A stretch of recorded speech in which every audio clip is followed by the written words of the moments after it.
પેટ્રોલના ભાવો તો આસમાને છે, ખરું ને? દર વખતે પેટ્રોલ પંપ પર જઈએ ત્યારે ખિસ્સા પર ભાર લાગે જ છે. પણ ચિંતા ના કરો. આજે આપણે કેટલીક એવી સિમ્પલ ટિપ્સ વિશે વાત કરીશું જે અપનાવવાથી ઇંધણનો ખર્ચ ચોક્કસપણે ઘટાડી શકાશે. તો ચાલો શરૂ કરીએ. પેટ્રોલ અને ડીઝલના ભાવ સતત વધી રહ્યા છે અને એની સીધી અસર આપણા માસિક બજેટ પર પડે છે. આ વાર્તા લગભગ આપણા બધાની છે જે પણ ગાડી કે બાઇક ચલાવે છે. આ વધતો ખર્ચ ખરેખર માથાનો દુખાવો બની ગયો છે. પણ સારી ખબર એ છે કે આનો ઉપાય આપણા જ હાથમાં છે. થોડાક નાના અને સાવ સહેલા ફેરફારો કરીને આપણે ઇંધણના વપરાશમાં મોટો ઘટાડો કરી શકીએ છીએ. આ કોઈ રોકેટ સાયન્સ નથી. બસ રોજિંદી આદતોમાં થોડો સુધારો કરવાની વાત છે. તો બચતની શરૂઆત ક્યાંથી કરવી?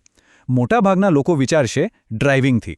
પણ ના, અસલી શરૂઆત થાય છે આપણી ગાડીથી જ.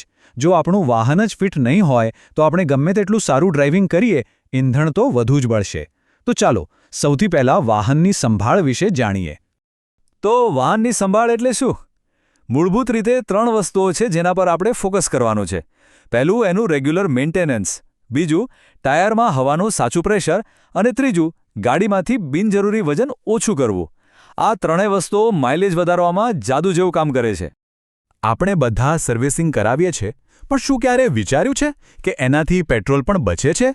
જુઓ, વાત એમ છે કે જો ગાડીનું એર ફિલ્ટર ગંદુ હોય તો એન્જિનને હવા ખેંચવા માટે વધુ મહેનત કરવી પડે છે અને પરિણામે વધુ પેટ્રોલ બળે છે. એ જ રીતે વ્હીલ અલાઇનમેન્ટ અને સારું એન્જિન ઓઇલ પણ ઇંધણની કાર્યક્ષમતાને સીધી અસર કરે છે. આ તો એવી વાત છે જે આપણે સાંભળીએ તો છીએ પણ ઘણીવાર ભૂલી જઈએ છીએ. ટાયરમાં હવા. જ્યારે ટાયરમાં હવા ઓછી હોય ત્યારે ટાયર રસ્તા પર વધુ ચોંટીને ચાલે છે, એટલે કે ઘર્ષણ વધે છે. આ વધારાના ઘર્ષણ સામે એન્જિનને વધુ જોર લગાવવું પડે છે અને પરિણામ વધુ પેટ્રોલનો ધુમાડો. એટલે ટાયરનું પ્રેશર નિયમિત ચેક કરવું ખૂબ જ જરૂરી છે. આ તો સાવ સીધું ગણિત છે. તમે જ વિચારો, ભારે વસ્તુને ધક્કો મારવામાં વધારે જોર જોઈએ ને? ગાડીનો પણ એવો જ છે. ગાડી જેટલી ભારે હશે, એન્જિનને એને ચલાવવા માટે એટલી વધુ મહેનત કરવી પડશે. આપણી ગાડીની ડિક્કીમાં ઘણીવાર એવી વસ્તુઓ પડી હોય છે જેની કોઈ જરૂર નથી. એ બધો સામાન કાઢી નાખો, માઇલેજ પર તરત જ ફરક દેખાશે. સારું, તો ગાડી તો થઈ ગઈ ફિટ. હવે વારો છે ડ્રાઈવરનો. કારણ કે ગાડી ભલે ગમે તેટલી સારી હોય, ચલાવવાની રીત પર બધો આધાર છે. ચલો હવે જોઈએ કે સ્માર્ટ ડ્રાઇવિંગ કરીને કેવી રીતે પેટ્રોલ બચાવી શકાય. શહેરના ટ્રાફિકની કલ્પના કરો. લાલ લાઇટ, અચાનક બ્રેક, પછી ગ્રીન લાઇટ અને જોરથી એક્સિલરેટર.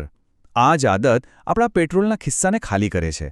વારંવાર અચાનક સ્પીડ વધારવાથી અને બ્રેક મારવાથી એન્જિન સૌથી વધુ ઇંધણ વાપરે છે. એના બદલે એકદમ શાંતિથી અને એક સરખી ગતિએ વાહન ચલાવો. તો પછી આઈડિયલ સ્પીડ કઈ કહેવાય?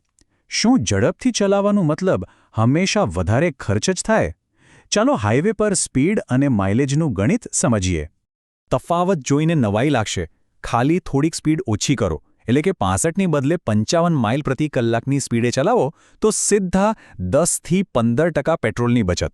આ બહુ મોટો આંકડો છે, ખરું ને? એટલે જ કંટ્રોલમાં રાખેલી સ્પીડ જ સ્માર્ટ ડ્રાઇવિંગ છે. હવે એક બીજી મજેદાર વાત.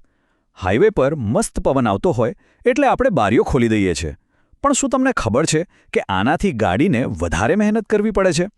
જ્યારે ગાડી તેજ ચાલે છે ત્યારે હવા એને પાછળ ધકેલે છે, જેને એર ડ્રેગ કહેવાય છે. ખુલ્લી બારીઓ આ અવરોધને વધારી દે છે. અને આ નાની અમતી ભૂલની કિંમત કેટલી? લગભગ 10% સુધી માઇલેજ ઓછું થઈ શકે છે. વિચારો. એટલે જ હાઈ સ્પીડ પર એસી ચલાવવું વધુ સ્માર્ટ ઓપ્શન છે બારીઓ ખોલવા કરતાં. ઓકે, તો વાત આવી એસી પર.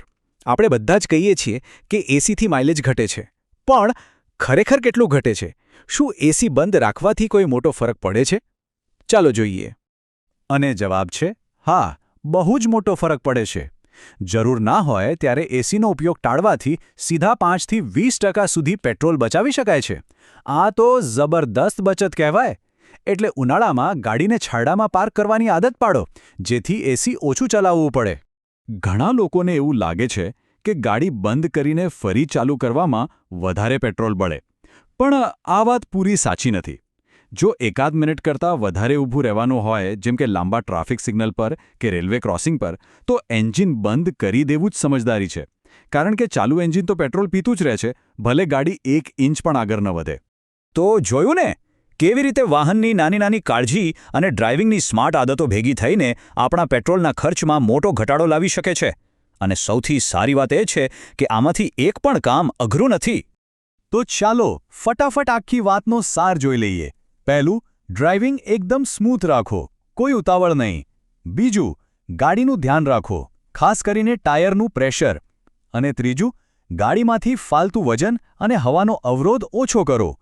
બસ આટલું જ છે ઇંધણ બચતનું રહસ્ય. તો હવે સવાલ એ છે કે આ બધી ટિપ્સમાંથી કઈ એક ટીપ આજથી જ શરૂ કરશો? ભલે એ નાની શરૂઆત હોય, જેમ કે ટાયરમાં હવા ચેક કરાવવી, પણ એ જ મોટી બચત તરફનું પહેલું પગલું સાબિત થશે. આના પર વિચાર જરૂર કરજો.